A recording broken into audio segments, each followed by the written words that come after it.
Bonjour à tous. Donc dans cette vidéo, nous allons regarder donc les prérequis pour la séquence 4 donc de physique-chimie sur la seconde générale. Donc ce sera essentiellement des rappels sur les signaux sonores de collège.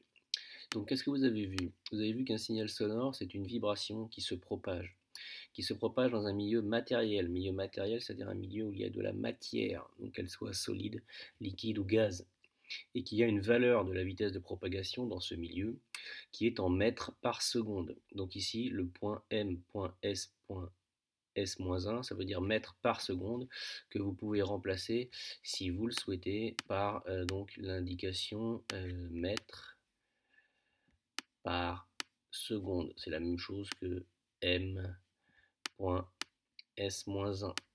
Donc soit vous écrivez l'un, soit vous écrivez l'autre, mais quand vous lisez celle-là, généralement c'est plus parlant, mètres par seconde.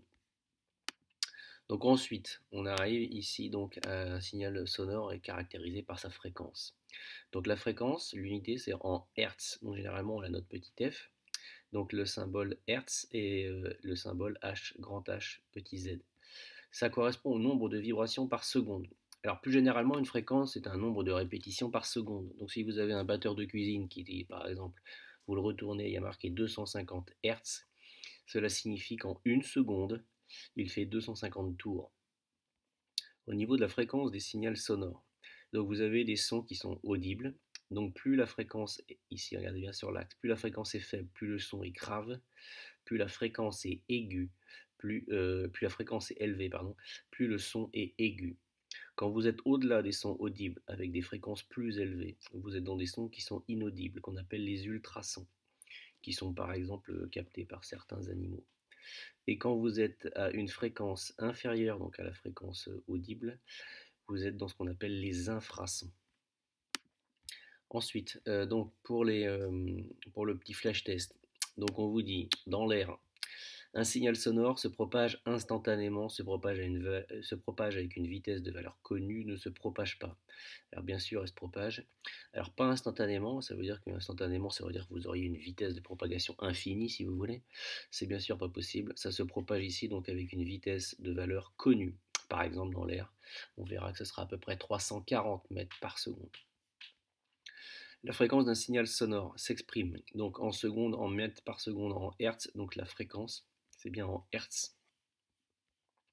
L'oreille humaine est capable d'entendre. Alors les sons, les infrasons, les ultrasons, ce sont les sons. Les ultrasons, les infrasons, par définition, nous ne sommes pas sensibles. Un signal sonore se propage dans l'air, dans l'eau, dans le vide. Il faut que ce soit un milieu matériel. Donc les milieux matériels, l'air est un milieu matériel, il est composé de molécules. L'eau, bien entendu, milieu liquide, et le vide. Alors bien sûr, le vide, c'est une absence de matière, donc par définition, le vide n'est pas un milieu matériel. Donc le son ne se propage pas dans le vide.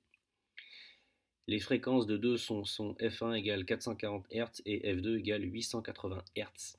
Le son 2, alors est-ce qu'il est plus aigu que le son 1, plus grave que le son 1, aussi aigu que le son 1? Alors déjà, ils n'ont pas la même fréquence. Donc s'ils n'ont pas la même fréquence, celui qui est la fréquence la plus élevée est plus aigu que l'autre. Donc ici, on a bien le son 2, celui-là, qui est plus aigu que le son 1.